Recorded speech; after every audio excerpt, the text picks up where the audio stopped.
kehidupan orang beragama itu berkembang gitu ya, tampaknya nih, kenapa moralitasnya mandek atau tadi malah dikatakan Ya, nyungsep? karena memang sekarang ini kita melihat bahwa ada semacam kesenjangan antara iman dengan moralitas itu sendiri. Apakah bisa dikatakan sebenarnya bahwa sebenarnya sekarang sudah tidak ada agama? Yang ada adalah gedung-gedung di mana orang berhimpun dan melakukan hal-hal yang konon katanya dulu dilakukan oleh orang-orang beragama. Dan sekarang gereja-gereja diingatkan, kalau hadir di tengah masyarakat, banyaklah mendengar daripada ngomong. Sekarang lebih banyak mendengar. Kan gitu, apa teriakan-teriakan mereka. Lalu lakukan sesuatu yang bisa membebaskan mereka. Kira-kira gitu.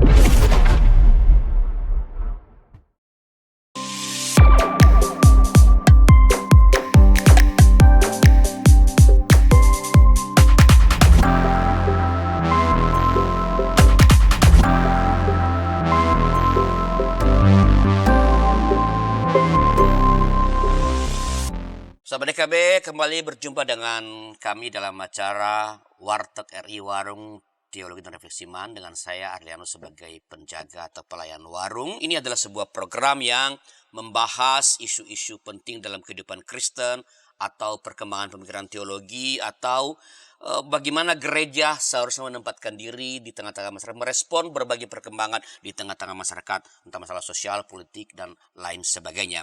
Nah, dalam episode kali ini kita bicara tentang gereja di tengah krisis moralitas spiritualitas, dan telah hadir di tengah-tengah kita, bukan di tengah-tengah sebenarnya sih di hadapan saya ya narasumber kita yang tidak asing bagi Anda, Bapak Pendeta Dr. Albertus Pati. Selamat datang kembali Pak Berti. Terima kasih atas undangannya. Dari Bandung bagaimana perjalanan? Baik, Ya. lancar, aman. Masih tetap berbasis di Bandung apa udah berbasis di mana-mana? Nah, Bandung dong. Karena di Bandung. Tahun depan kita udah pindah. Oh, pindah ke mana nih? Bogor. Wah, luar biasa. Lebih dekat dong ke IKB dong. Itu dia, supaya dipanggil terus. Oke, Pak Berti. Pak Berti adalah pendeta GKI berbasis pelayanan di GKI Maulana Yusuf, yang mantan ketua PGI, salah seorang ketua PGI, mantan salah seorang ketua Sindur GKI, Sindur GKI Jawa Barat, dan mantan-mantan yang lain. Pasti mantan pacarnya zaman dulu. Ada nggak sih mantan? Banyak. Seru. Keceplosan. Ya, Pak Berti, kalau kita lihat dunia sekarang ini tampak sangat mengalami kemajuan. Boleh sambil minum ya? Silakan Pak. Ya, sangat mengalami kemajuan luar biasa, ilmu pengetahuan berkembang, teknologi berkembang dengan sangat pesat, dan potensi ekonomi diperkirakan akan bertumbuh dengan baik. Ya. Banyak orang merasa optimis semua kita akan tiba pada dunia yang lebih baik ya. Kalau kita bilang kan Indonesia emas ya. Indonesia emas ya. Nah, ya. Tapi sebagian orang justru menganggap kita sedang berada dalam krisis yang sangat berat. Bagaimana pendapat Pak Berti? Nah, ini menarik ya. Karena apalagi para pemimpin politik kita selalu bicara tentang Indonesia emas 2045. Jadi pada saat Indonesia berulang tahun ke yang 100, kita sudah melesat luar biasa. Kalau dulu pakai bahasa Soeharto tinggal landas. Kira-kira ya. Ini menarik, dan memang kalau kita lihat perkembangan bukan cuma Indonesia secara umum ya, itu kita bisa memiliki semacam pengharapan, optimisme lah lebih tepat ya. Optimisme karena apa? Ilmu pengetahuan berkembang dengan sangat luar biasa. Ya, ilmu pengetahuan berkembang dengan sangat luar biasa. Teknologi berkembang dengan sangat hebat. Media berkembang dengan sangat dahsyat. Ilmu-ilmu yang lain, ekonomi dengan segala macam itu perkembangannya dahsyat luar biasa. Manusia ini memang sudah jadi seperti Tuhan lah, mampu melakukan apapun yang bahkan tadinya tidak terpikir bisa dilakukan.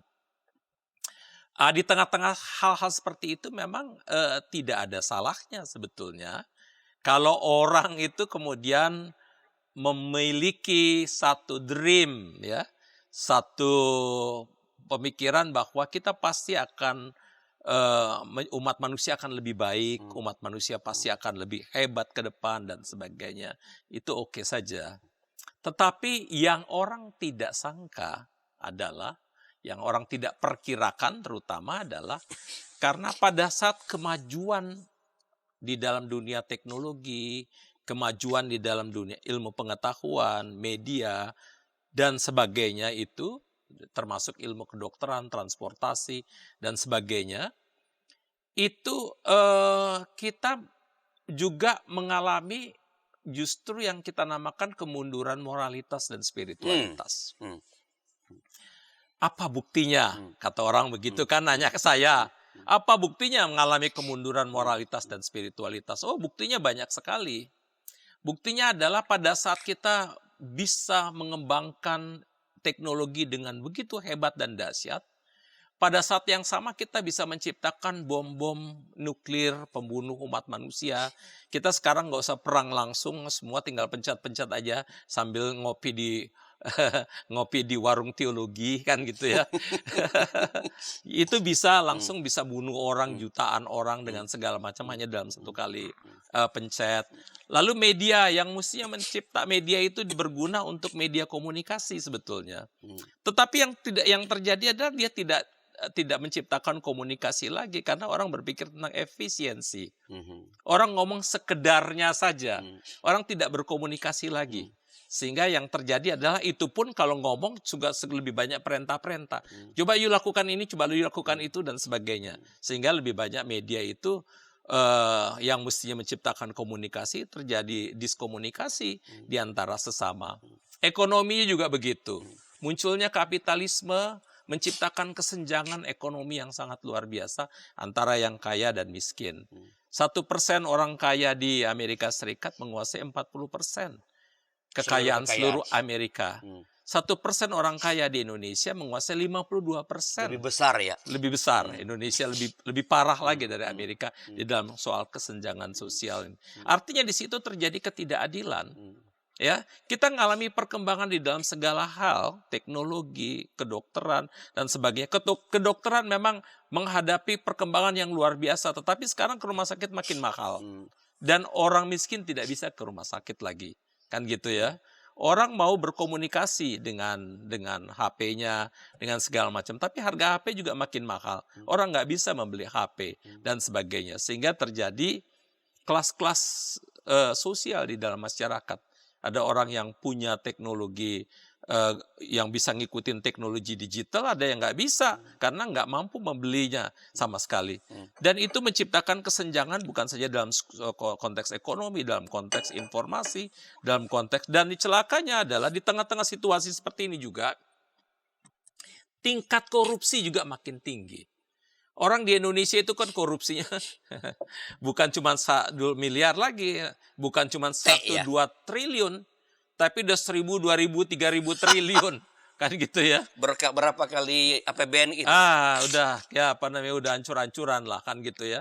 Sehingga memang kelihatan di tengah-tengah kemajuan yang begitu menggebu-gebu yang hebat ini, tapi tidak diimbangi dengan kemajuan dalam konteks moralitas dan spiritualitas kan gitu. Sehingga yang terjadi adalah kita sekarang menikmati satu kemajuan di dalam segala bidang kecuali kemajuan dalam konteks moralitas spiritualitas. Kita justru miss di situ.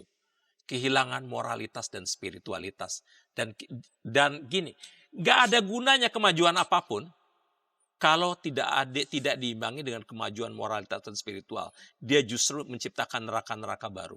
Nah, kalau kita lihat kan negara kita Indonesia ini kan kan dibangga-banggakan itu kita negara yang agamis. Ya, kita bangga sekali kita ngirim orang ke luar negeri kemana-mana untuk menceritakan Indonesia yang sangat religius. Ya, agama-agama banyak di Indonesia dan semua katanya hidup gereja-gereja bertumbuh dengan baik dan besar. Gereja-gereja ada yang pengunjungnya tua 2.000, 3.000, bukan hanya gereja. Ya, tempat-tempat ibadah agama-agama lain pun penuh. Ya, kalau hari Jumat kita lewat ke jalan itu luar biasa. Ditutup jalan ya. Dan kita mengatakan wah luar biasa. Ya, luar biasa. Nah, kalau begitu, kalau tampak kehidupan orang beragama itu berkembang gitu ya, tampaknya nih, kenapa moralitasnya mandek atau tadi malah dikatakan nyungsep? Karena memang sekarang ini kita melihat bahwa ada semacam kesenjangan antara iman dengan moralitas itu sendiri. Rata-rata beragama itu lebih banyak menekankan pada soal-soal yang ritual. Agama justru menekankan pada soal-soal yang simbol-simbol. Mungkin salibnya besar, mungkin jubahnya panjang, mungkin jenggotnya, mungkin juga topinya tinggi dengan segala macam. Itu yang ditekankan di dalam konteks itu. Jadi lebih banyak persoalan-persoalan individual personal aja dia dengan Tuhan, dan tapi juga soal-soal simbol-simbol dan ritual. Tetapi dia tidak memiliki efek di dalam kehidupan sosial masyarakat. Dan artinya adalah agama-agama justru gagal dalam memberikan moralitas, terutama spiritualitas sosial bagi kehidupan bermasyarakat. Agama-agama ketinggalan sekali di situ. Ya, jadi oleh karena itu kalau orang bilang, oh kalau kita bisa menghadapi situasi yang seperti ini, kalau kita punya iman nggak cukup. Iman saja nggak cukup. Harus di iman itu ada yang iman personal, tapi ada iman yang bersifat sosial, nggak sekedar cuma iman percaya pada Tuhan. Ada iman yang membuat jadi pasif, nggak lakukan apapun. Yang penting saya banyak doa, yang penting saya banyak ke gereja. Nggak cukup iman. Yang dibutuhkanlah iman plus moralitas sosial terutama, dan plus harus punya ilmu pengetahuan satu kaligus. Jadi ilmu pengetahuan yang dituntun oleh iman, tetapi juga di tengah-tengahnya ada moralitas yang memang menjaga itu semua. Menjaga iman supaya tidak jadi personal individual, tetapi juga menjaga ilmu pengetahuan supaya tidak disalahgunakan. Karena begini, sebetulnya yang kita hidup kalau kita memang membaca ada satu buku menarik itu judulnya The Theory of Communicative Action. Communicative action. Ya, itu ditulis oleh Jürgen Habermas. Ya, dia katakan begini. Sekarang ini kita punya dunia ini dibagi dua, kata Jürgen Habermas. Dia ada satu dunia yang dia katakan life world, ya, dunia kehidupan, tetapi ada yang dia katakan adalah system world, dunia yang dikuasai oleh satu sistem. Nah, dunia yang dikuasai oleh satu sistem ini adalah dunia yang menguasai teknologi, tetapi dengan pikirannya efisiensi, lalu gimana cari cuan, gimana cari efektivitas, lakukan yang strategi-strategi untuk menguntungkan, dan gimana meraih kekuasaan dan sebagainya. Ini dunia yang system world, dunia sistem, ya. Ada yang life world, dunia kehidupan, ya di mana yang dibangun adalah solidaritas, kedekatan, keakraban, persaudaraan dan sebagainya. Itu yang dibangun, ya. Yang satu solidaritas, life world, yang satu sistem adalah efisiensi, cari untung. Lalu hubungannya juga hubungan di dalam konteks gimana dia transaksional, kan gitu ya. Nah, celakanya ini kata Habermas dalam bukunya ini, sekarang ini bukan life world yang dimana solidaritas, keakraban, dialog, komunikasi yang indah kebersamaan itu yang menguasai dunia, tetapi sekarang ini yang menguasai kita semua adalah dunia yang berpikir tentang efisiensi, gimana cari untung, gimana cari kekuasaan, dan itu menyerap di hampir semua institusi apapun, termasuk institusi agama. Sehingga kalau di dalam institusi agama banyak konflik-konflik juga dalam konteks kekuasaan, banyak juga orang yang kehilangan uang di situ, penyalahgunaan uang dengan segala macam, atau membuat institusi agama untuk cari duit. Karena apa? Karena dunia yang tadi itu yang cari untung tadi, dunia yang sebetulnya cari kekuasaan itu, yang system world itu yang sekarang lagi menguasai otak kita ini. Kehidupan masyarakat yang sedang mengkolonisasi, lakukan hegemoni hampir di seluruh kehidupan kita. Semua kalau kita lakukan sesuatu bayarannya berapa? Kalau kita lakukan sesuatu nggak berpikir dalam konteks pelayanan, tapi berpikir dalam konteks apa benefit untuk aku. Kan gitu. Nah, ini celakanya ada di gereja, sehingga pertanyaan itu kembali terjadi. Kenapa gereja-gereja atau agama-agama seringkali jadi impotent terhadap itu? Karena seringkali agama-agama justru juga sama. Dia berpikir di dalam konteks udah dikolonisasi, dihegemoni oleh sistem world, di mana yang ada dalam pikirannya adalah gimana mencari untung, gimana mencari kekuasaan, dan sebagainya. Nah, kalau dalam pikiran saya Pak Berti, Ya. kan mestinya moralitas itu atau spiritual itu kan mestinya dibangun dari nilai-nilai iman yang diyakini. Betul. Kalau ini tidak nyambung, di mana masalahnya? Apakah nilai-nilai iman yang ditanamkan oleh gereja atau agama-agama ini tidak melihat dunia, tidak terkoneksi dengan dunia, atau ada dikotomis nih antara dunia iman dengan kehidupan sehari-hari? Setelah berapa informasi berikut ini?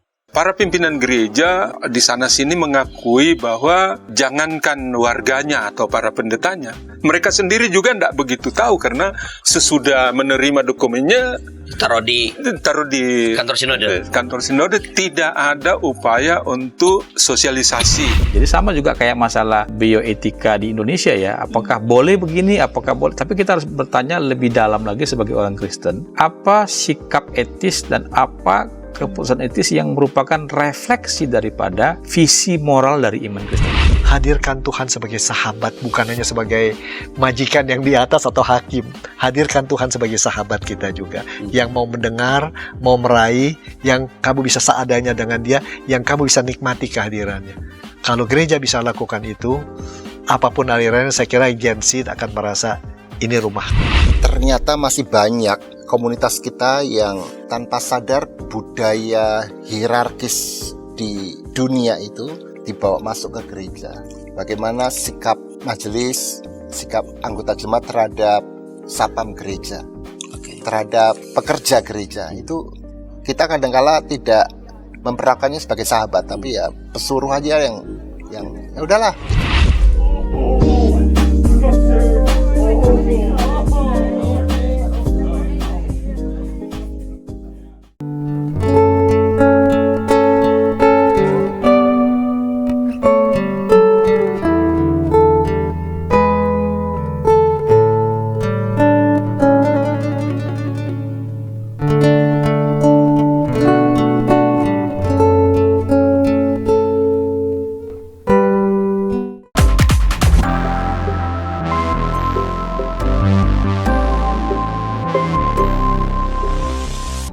Sahabat, masih dalam acara Warteg RI Warung Teologi dan Revisi Iman dengan saya Arianus sebagai penjaga atau pelayan warung. Kita bicara tentang gereja di tengah krisis moralitas dan spiritualitas bersama narasumber kita Bapak Pendeta Dr. Albertus Pati. Nah, pemerintah tadi kan di ujung segmen pertama saya di pertanyaan ini, kalau pemahaman saya kan begini. Mestinya kan moralitas itu dibangun berdasarkan nilai-nilai iman yang diyakini. Itu mempengaruhi apa yang dikerjakan, diwujudkan dalam kehidupan sehari. Nah, kalau kehidupan beragama ini tumbuh, orang beriman semakin banyak, atau dia tadi yang dikatakan ritusnya semakin luar biasa dan tidak terhubungkan dengan moralitas, dengan kehidupan sosial, di mana persoalannya? Apakah nilai-nilai iman itu memang sangat tertutup sehingga ia tidak terkoneksi dengan kehidupan? Atau orang itu sekarang orang beragama itu terpecah, dua dikotomi. Ini kalau di gereja, di rumah ibadat orangnya jadi saleh kepada Tuhan, maksudnya berdoa. Di luar sih urusan yang lain. Ini gimana Pak? Apa yang menjadi penyebab terjadinya krisis moralitas dan seperti di tengah-tengah semarangnya kehidupan beragama? Oke. Jadi ketika kita bicara krisis moralitas ini kan di dalam konteks krisis moralitas sosial, ya, yang membuat seseorang beriman memiliki dampak sosial yang konstruktif, yang positif bagi kehidupan semua. Nah, sekarang kita bicara sebetulnya tentang penghayatan keagamaan, ya, bukan bicara tentang agamanya, tapi soal penghayatan keagamaan. Dan dalam konteks penghayatan keagamaan, ada orang yang menghayati agama di dalam konteks individualis. Oh, yang penting hubungan saya dengan Tuhan.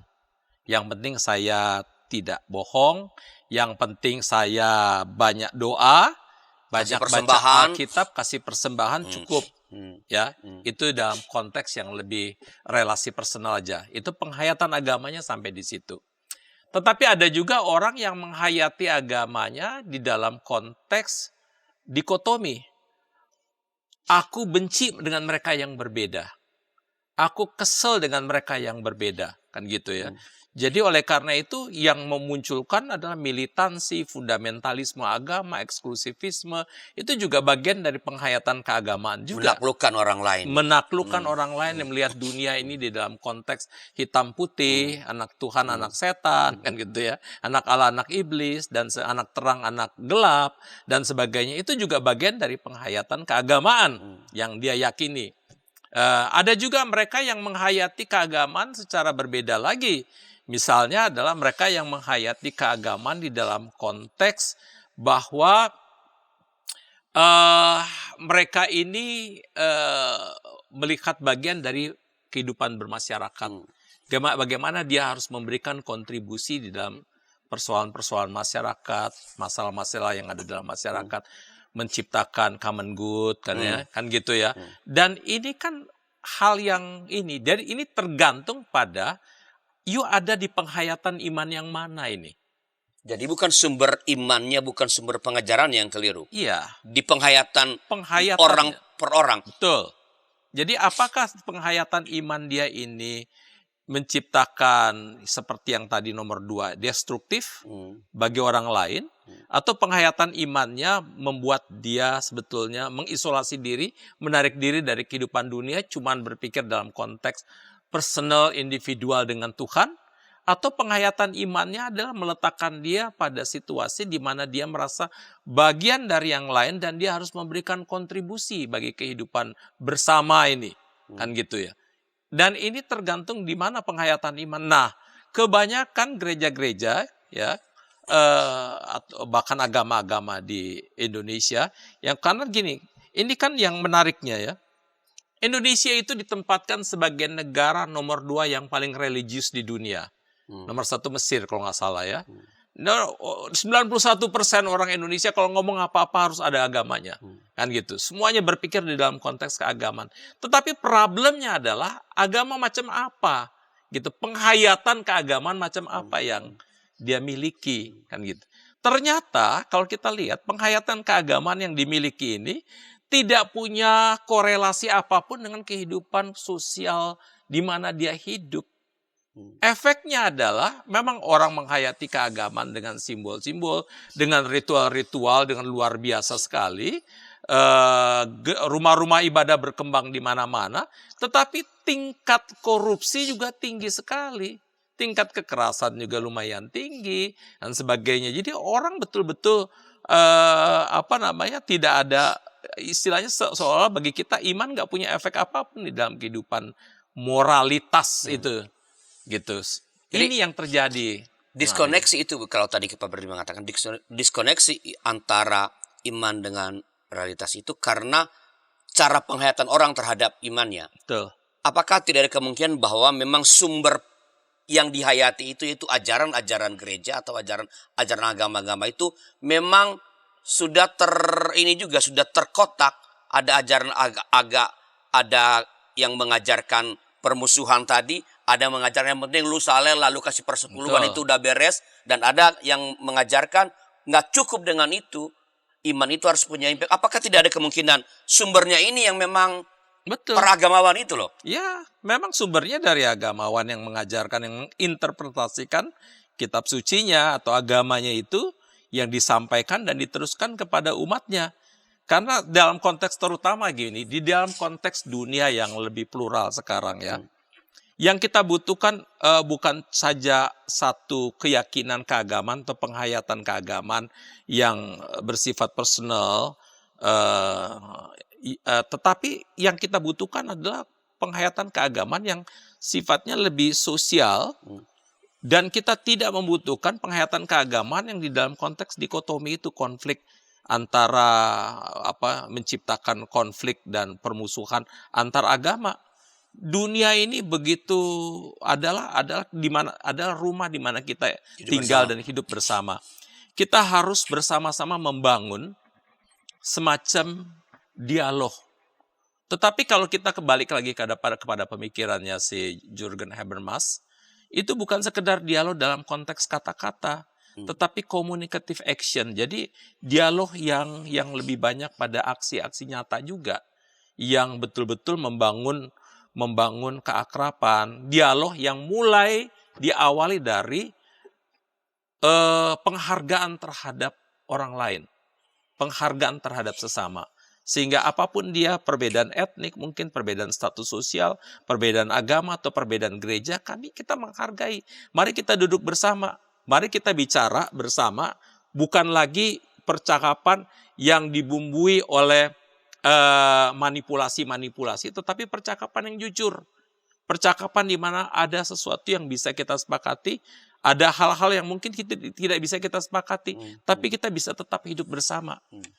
Gitu. Dan inilah percakapan yang setara, gitu, yang dibutuhkan sekarang oleh masyarakat. Percakapan tentang apapun, bukan cuma dalam konteks tentang doktrin-doktrin dan dogma agama, tapi kita harus mempercakapkan situasi korupsi, mempercakapkan kemiskinan, kita harus mempercakapkan penebangan hutan, kan gitu ya. Kita harus mempercakapkan banyak hal, dan agama-agama membutuhkan percakapan yang jujur seperti itu. Jadi kalau itu terjadi, kalau saya coba mengikuti pemikiran Pak Berti, kalau kita sekarang mengalami krisis di moralitas, spiritual, itu karena agama-agama memang tidak mengajarkan hal-hal yang membuat umat itu terkoneksi dengan dunia yang nyata, dengan kehidupan sosial, dengan mereka yang berbeda, dengan krisis dengan korupsi, dengan alam yang semakin menderita. Jadi ajaran agama itu sendiri hidup dalam kotak yang terpisah dari dunia yang nyata. Ini apakah begitu? Bukan cuma dia hidup dalam kotak, tapi seperti yang saya katakan tadi, bahkan jangan-jangan jangan-jangan agama sendiri sudah terkooptasi, sudah didominasi dengan kehidupan sistem, life system itu tadi yang kata Jürgen Habermas, di mana pikirannya hanya efisiensi, uang, ekonomi dengan jabatan. Jangan-jangan dia sendiri juga berpikir yang sama. Kalau agama sendiri sudah terkooptasi, sudah terkolonisasi, kalau pakai bahasanya si Jürgen Habermas, sudah terkolonisasi dengan budaya, keuangan, kekuasaan, dan sebagainya, ya yang keluar juga sama juga. Kalau dia berhubungan dengan orang lain, dia tidak berpikir berpikir untuk kepentingan bersama, kebaikan bersama. Tapi dia berpikir, gimana gue dapet cuan? Gimana gereja gue tambah hebat? Gimana gereja gue tambah hebat? Tambah besar. Gimana gue punya kolektor makin tinggi, makin hebat, dan sebagainya. Dan kalau agama semua berpikir yang sudah terkooptasi dengan pemikiran yang kekuasaan, dengan pemikiran gimana mendapatkan benefit, keuangan, cuan. Terus, ya, dia nggak lagi berpikir dalam konteks pelayanan. Dia nggak lagi berpikir dalam konteks membela orang miskin. Dia nggak lagi berpikir dalam konteks melawan ketidakadilan. Yang dia pikirkan adalah, apa untungnya untuk gue? Ini kan celaka kalau kayak begitu. Ini bukan cuma sekedar spirit dari agama, tetapi sekarang kita berhadapan dengan spirit duniawi yang sekarang sedang mengkooptasi, mengkolonisasi, dan menghegemoni kehidupan beragama itu sendiri. Dan kita menghadapinya sekarang. Apakah bisa dikatakan sebenarnya bahwa sebenarnya sekarang sudah tidak ada agama? Yang ada adalah gedung-gedung di mana orang berhimpun dan melakukan hal-hal yang konon katanya dulu dilakukan oleh orang-orang beragama. Kalau sekarang saya nggak berpikir senegatif itu atau sepesimis itulah. Saya berpikir bahwa yang namanya agama, termasuk gereja-gereja itu kan harus mengalami pembaruan terus-menerus. Dia mungkin sekarang sedang menghadapi transisi-transisi seperti itu. Transisi di mana kok tiba-tiba mengalami keterkejutan, uang begitu mudah didapatkan gitu ya. Segala macam dan kekuasaan itu begitu menantang dan mencobai dan sebagainya. Dan dia butuh kembali kepada Tuhan Yesus sebagai sang pemilik gereja itu, kan gitu, untuk dibaharui, membiarkan diri dibaharui. Maksudnya gereja sekarang bukan milik Kristus. Ya, bukan, kadang-kadang dia milik yang kekuasaan, duit dan sebagainya itu tadi kan, karena sudah Mudah-mudahan terkooptasi. GKI Monolith bukan milik Anda ya. Oh, tidak ya. GKI Monolith banyak bertobatnya. Amin. Ini saya yang ngomong karena saya nggak pegang jemaat. Ya, indahnya kan gitu ya. Jadi artinya bahwa memang agama-agama sekarang bukan cuma di dalam konteks penghayatan keagamaannya ya, tetapi bahkan ada nilai-nilai dari luar agama yang bisa mengkooptasi, mengkolonisasi, menghegemoni agama itu sendiri. Sehingga yang keluar dari situ adalah kekuasaan, yang keluar dari situ adalah keuangan, lalu kemudian diberikan justifikasi ayat gitu loh. Jadi agama itu hanya kosmetik sebenarnya. Kosmetik. Ya, ini kan yang bahaya kita hadapi. Jadi jangan hanya berpikir soal agamanya. Sekarang agama kan dia tidak imun dari pengaruh-pengaruh dari luar. Oke, ini agak mengerikan ya sebenarnya. Ya. Situasi ini. Kalau agama-agama yang dianggap sebagai mestinya menjadi penjaga kehidupan moral, ya, kehidupan spiritual, sudah terkooptasi, sudah terhegemoni oleh cara berpikir dunia yang memiliki keuntungan, membesarkan diri, Kekuasaan. kita berada pada situasi yang sangat menyeramkan, Pak Berti. Betul. Seharusnya agama-agama mesti sadar itu, karena sebetulnya dialah yang harus menjadi penjaga dari kehidupan peradaban itu sendiri. Karena kalau satu kemajuan yang kita alami sekarang, baik teknologi di dalam ilmu pengetahuan dan sebagainya itu maju tanpa ada tuntunan moralitas dan spiritualitas, dia akan seperti mobil yang berjalan tanpa rem. Dia akan menghantam kita semua pada akhirnya. Nah, apa langkah yang mesti kita ambil sebagai jalan keluar dari krisis moralitas di tengah-tengah dunia modern, di mana sekali lagi tadi mungkin sebagian dari agama-agama, ya, sebagian dari pemimpin agama-agama sudah terkooptasi, sudah terhegemoni oleh cara berpikir dunia ini. Setelah beberapa informasi berikut ini. Para pimpinan gereja di sana-sini mengakui bahwa jangankan warganya atau para pendetanya, mereka sendiri juga tidak begitu tahu, karena sesudah menerima dokumennya Taruh di kantor sinode tidak ada upaya untuk sosialisasi. Jadi sama juga kayak masalah bioetika di Indonesia ya, apakah boleh begini, apakah boleh, tapi kita harus bertanya lebih dalam lagi sebagai orang Kristen, apa sikap etis dan apa keputusan etis yang merupakan refleksi daripada visi moral dari iman Kristen. Hadirkan Tuhan sebagai sahabat, bukan hanya sebagai majikan yang di atas atau hakim. Hadirkan Tuhan sebagai sahabat kita juga, yang mau mendengar, mau meraih, yang kamu bisa seadanya dengan dia, yang kamu bisa nikmati kehadirannya. Kalau gereja bisa lakukan itu, apapun alirannya, saya kira Gen Z akan merasa ini rumah. Ternyata masih banyak komunitas kita yang tanpa sadar budaya hierarkis di dunia itu dibawa masuk ke gereja. Bagaimana sikap majelis, sikap anggota jemaat terhadap satpam gereja, terhadap pekerja gereja, itu kita kadang-kala tidak memperlakukannya sebagai sahabat, tapi ya pesuruh aja yang ya udahlah.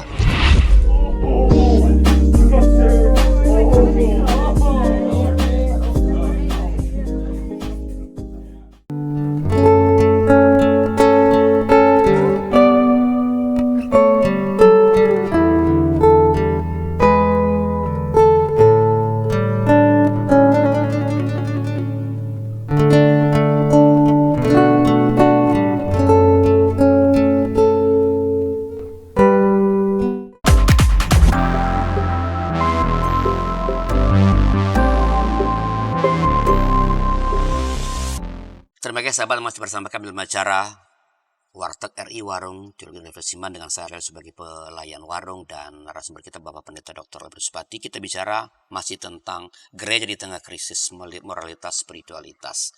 Dan ini udah segmen terakhir ya. Kalau masih ada yang mau berkomentar, mau bertanya, silakan ya di kolom komentar. Nanti Pak Berti akan merespons pada waktunya. Jangan khawatir, mungkin tidak tepat pada waktu itu, tapi pasti ada waktu nanti beliau akan merespons kalau ada komentar atau tanggapan. Nah, Pak Berti tadi kan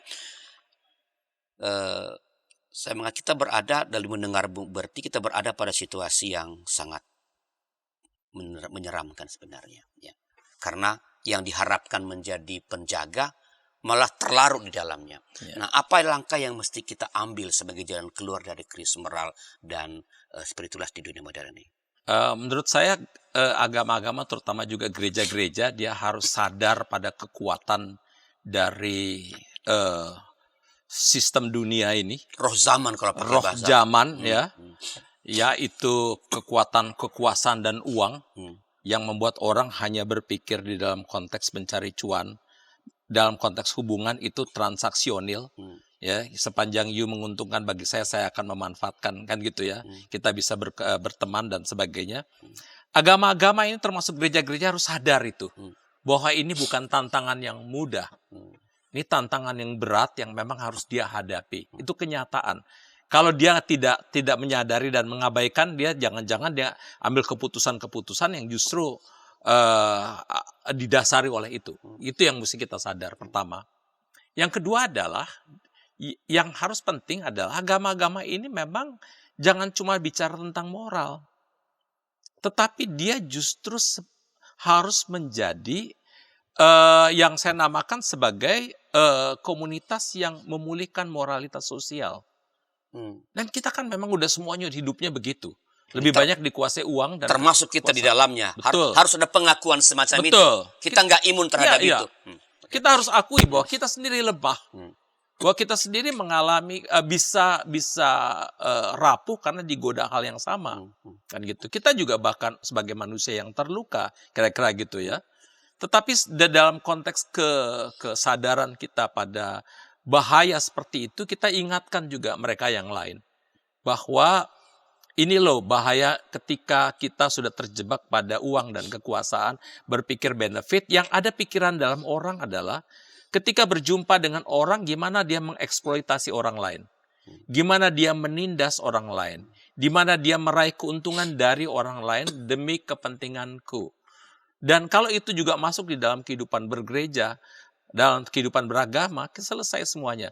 Oleh karena itu, gereja-gereja terutama, jangan cuma bicara tentang moral, tetapi dia harus menjadi justru komunitas yang menyembuhkan moralitas sosial yang sedang sakit ini, yang sedang kena kanker kekuasaan dan uang ini, ya, yang memang sekarang hancur-hancuran ya, sehingga memang kayak media sosial atau segala macam pun digunakan bagaimana untuk menciptakan kebencian supaya memang orang bisa mendapatkan keuntungan dari situ, kan gitu.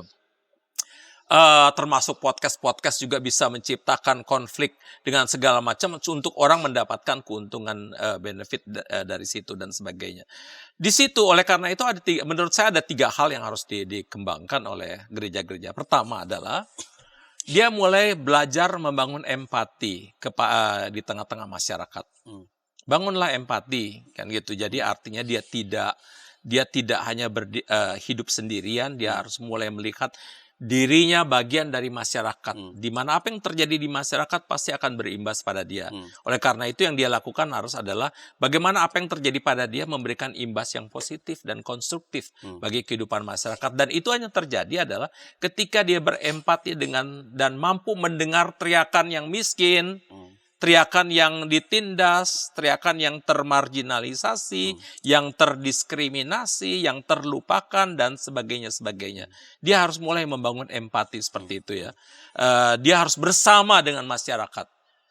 Tidak hidup di dalam tembok-tembok gereja, tetapi dia harus keluar bersama dengan masyarakat. Sehingga ketika Yesus katakan pergilah keluar sampai ke ujung bumi, bukan sekedar keluar jalan-jalan, berhadapan, berjumpalah dengan masyarakat dalam kerapuhan mereka, dalam ketakutan mereka, di dalam kecemasan mereka, frustrasi, keputusasaan mereka. Iya, bersama-samalah dengan itu. Bukan sekedar keluar jalan-jalan dan ngomong-ngomong aja, tapi keluarlah dan bertindaklah, jadikanlah teladan moral yang baik. Itu pertama. Yang kedua adalah bangunlah dialog antar agama.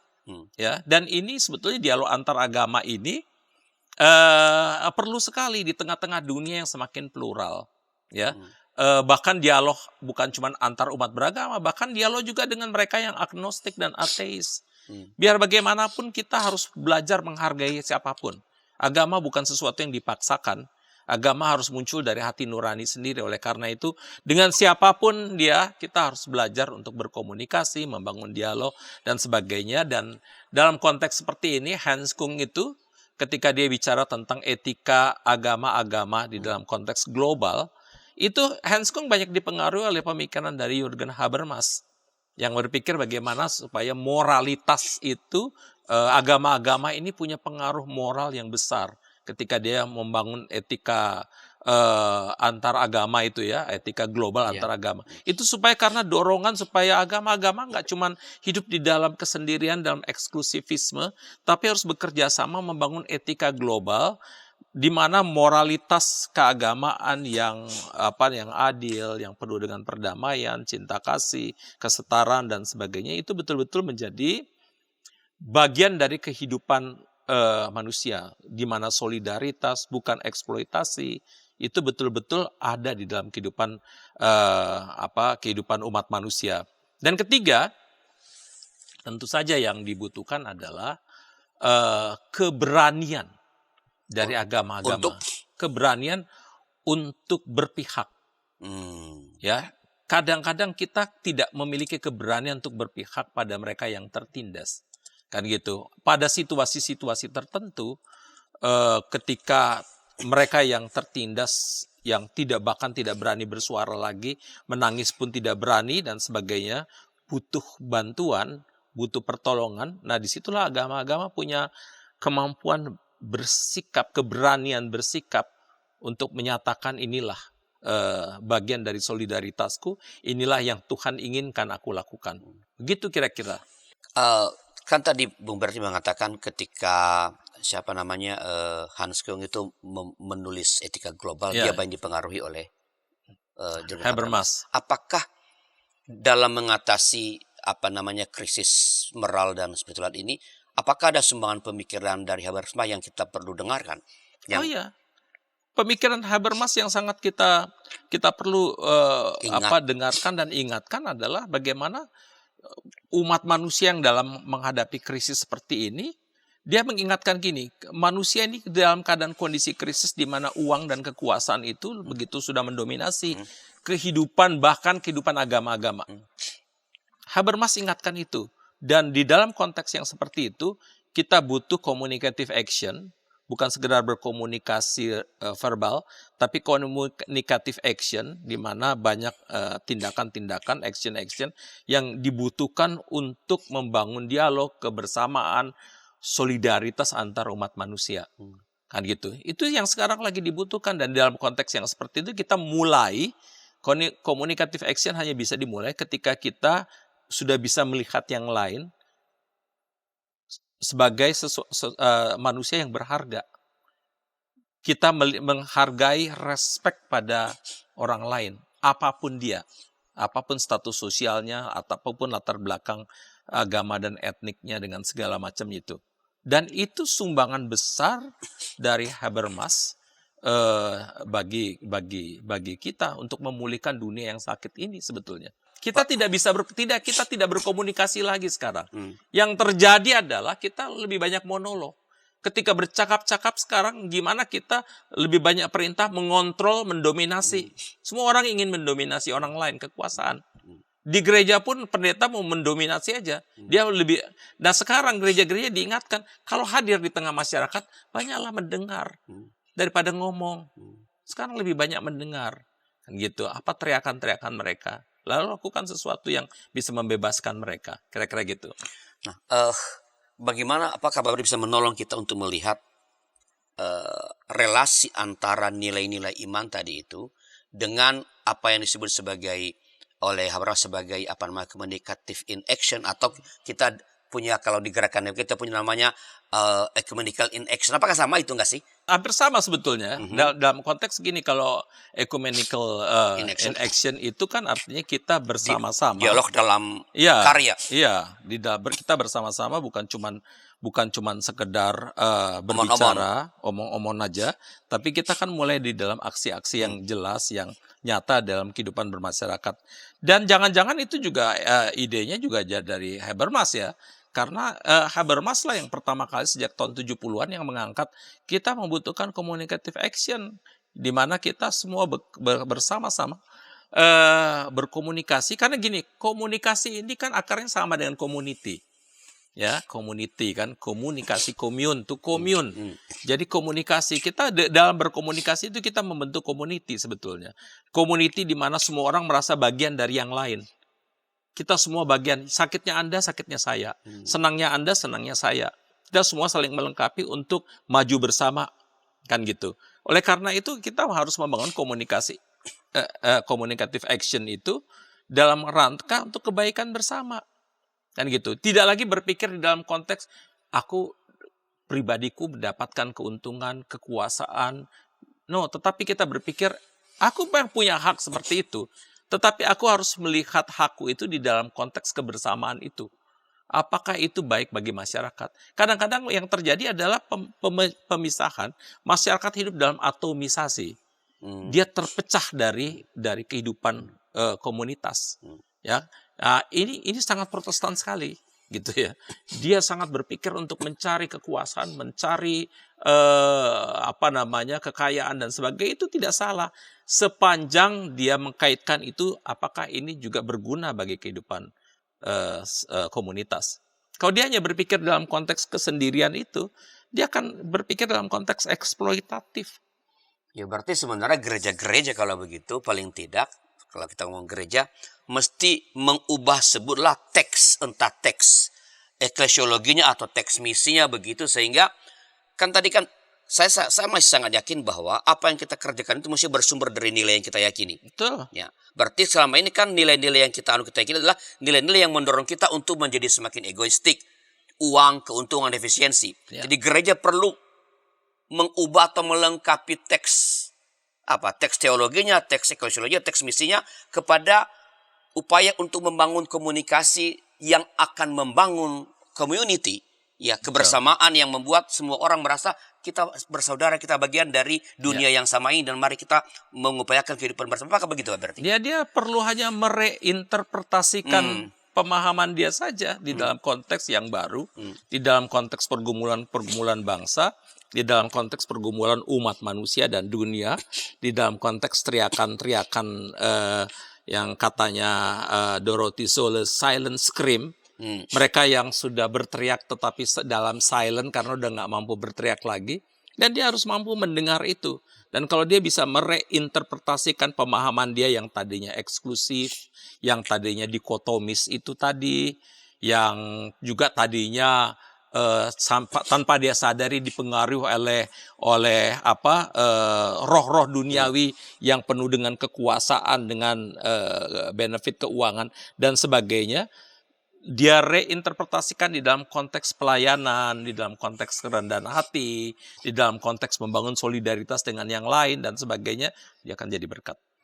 Oke, terima kasih berarti atas pencerahan-pencerahan yang diberikan. Sekali lagi, mudah-mudahan ini saya berharap percakapan ini membantu kita untuk melihat ya bagaimana gereja merespons atau bersikap semestinya dari krisis moralitas dan spiritualitas. Sebelum kita menutup Pak Berti, apakah ada semacam sebutlah pesan pastoral bagi gereja-gereja di tengah-tengah atau ketika dunia sekarang di mana kita hidup sedang mengalami krisis moralitas dan spiritualitas? Iya. Jadi memang dunia ini sekarang kan sedang mengalami krisis sebetulnya. Dan krisis yang kita hadapi bukan sekedar krisis ekonomi atau krisis politik atau krisis sosial. Tetapi krisis yang ekonomi yang kita hadapi adalah krisis moralitas dan spiritualitas. Di dalam konteks itulah maka kita membutuhkan gereja-gereja yang mampu menyembuhkan dunia yang sedang mengalami krisis itu, di mana gereja-gereja harus menghadapi roh dunia yang berpikir dalam konteks keuntungan dan kekuasaan, dibaharui menjadi pelayanan, solidaritas, cinta kasih, keadilan dan sebagainya. Dan dunia membutuhkan gereja-gereja lakukan aksi sekarang. Baik, terima kasih. Berarti dunia membutuhkan gereja yang sekarang melakukan aksi-aksi ya, yang demi kebaikan bangsa dan bersama bagi dunia. Dan kalau tidak begitu, hati-hati, gereja bisa menjadi kehilangan relevansinya dan akan ditinggal oleh umat manusia. Benar banget. Terima kasih. Sampai jumpa pada episode berikut. Tuhan memberkati.